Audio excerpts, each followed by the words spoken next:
Salam à tous. Juste avant de commencer la vidéo, je voulais m'adresser à ceux qui me disent toi le coraniste. Je vous informe que je suis musulman. Musulman ne veut pas dire sunnite, chiite, etc. Je suis un simple musulman. Je fais que suivre ce que Allah a révélé et mon seul savant c'est Allah subhanahu. À bon entendeur.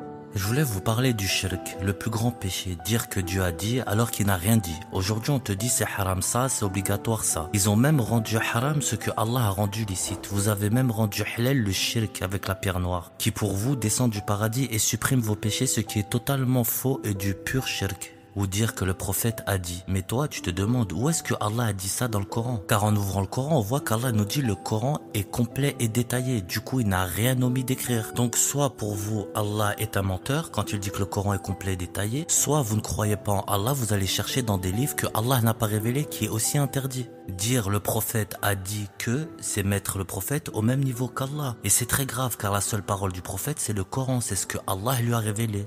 Et ils ont même un hadith qui dit écrivez rien de moi hormis le Coran dans Sahih Muslim. Il est authentique mais personne calcule ce hadith. Vous dites que les hadiths descendent d'Allah en sachant que c'est faux bien sûr. Du coup quand vous priez, pourquoi vous récitez pas vos hadiths? Car pour vous les hadiths c'est comme des sourates que vous suivez à la lettre en pensant que ce sont des lois du prophète. Car selon vous les hadiths et votre fausse sunna est indissociable et complète le Coran, ce qui est totalement faux. Pour ceux qui me diront on doit suivre le prophète, je vous invite à regarder la 3e vidéo épinglée et la 2e aussi. Je réponds à cette question. Attribuer à Dieu des paroles qu'il n'a jamais dites, c'est un des plus grands péchés dans le Coran, c'est même du shirk de l'association. Et le pire péché qui existe en islam. Sourate 42 verset 21. Ou bien, ont-ils des associés qui en matière de religion leur auraient établi des lois que Allah n'a pas autorisées? Sans la parole décisive, ils auraient été décidés entre eux et les injustes auront un châtiment douloureux. Sourate 4 verset 48. Allah ne pardonne pas qu'on lui associe quoi que ce soit. En dehors de cela, il pardonne à qui il veut.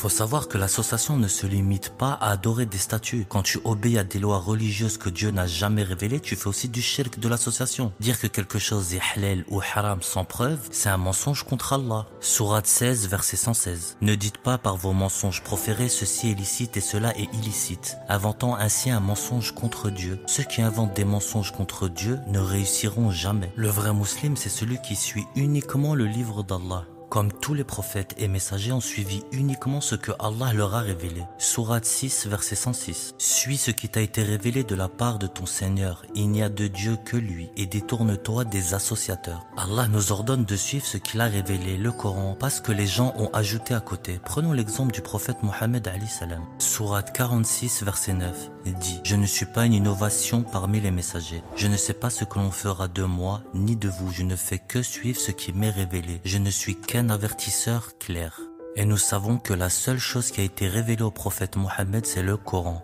Sourate 5, verset 3. Aujourd'hui, j'ai parchevé pour vous votre religion. J'ai accompli sur vous mon bienfait et j'agrée pour vous l'islam comme religion.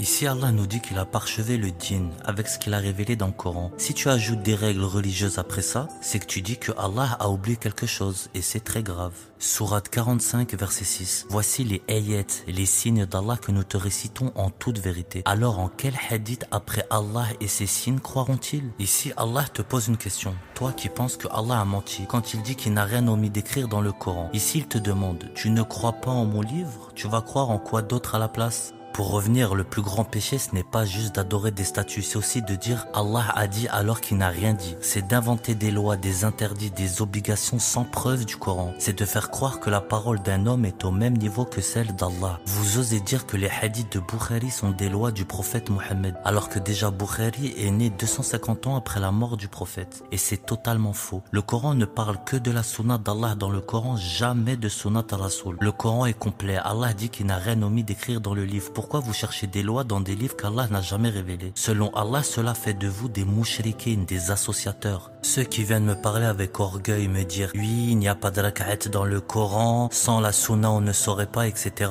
Il n'y a pas de rak'at, il n'y a pas de nombre pour prier Dieu. Dieu on le prie du matin au soir, dans la nuit et à l'aube. Expliquez-moi comment vous avez su prier vu qu'il n'existe aucun hadith qui détaille la prière de A à Z. Sourate 2 verset 170. Quand on leur dit suivez ce que Allah a fait descendre, pourrait-il dire? Non, nous suivons ce que nous ont légué nos ancêtres. Et si leurs ancêtres n'avaient rien compris et n'avaient pas été guidés? Et vous vous tenez à un hadith qui dit priez comme vous m'avez vu prier. Mais est-ce que vous l'avez vu prier? La réponse est non. N'oubliez pas une chose, Allah est garant de ce qu'il a révélé, c'est tout, pas des hadiths. Du coup, je vous invite à méditer le Coran, car le Coran se médite, ne se lit pas. Et pour ceux qui me disent les compagnons l'ont vu, c'est une valeur sûre, sortez-moi un nom d'un compagnon dans le Coran. Et Allah dans le Coran a dit au prophète qu'il y avait des hypocrites autour de lui. Ceux qui me disent Omar l'a vu par exemple, c'est une valeur sûre. Qui me dit qu'il ne faisait pas partie des hypocrites, en sachant qu'il a changé le calendrier musulman? J'en ai fait une vidéo. Du coup, notre valeur sûre c'est le Coran et Allah en est garant.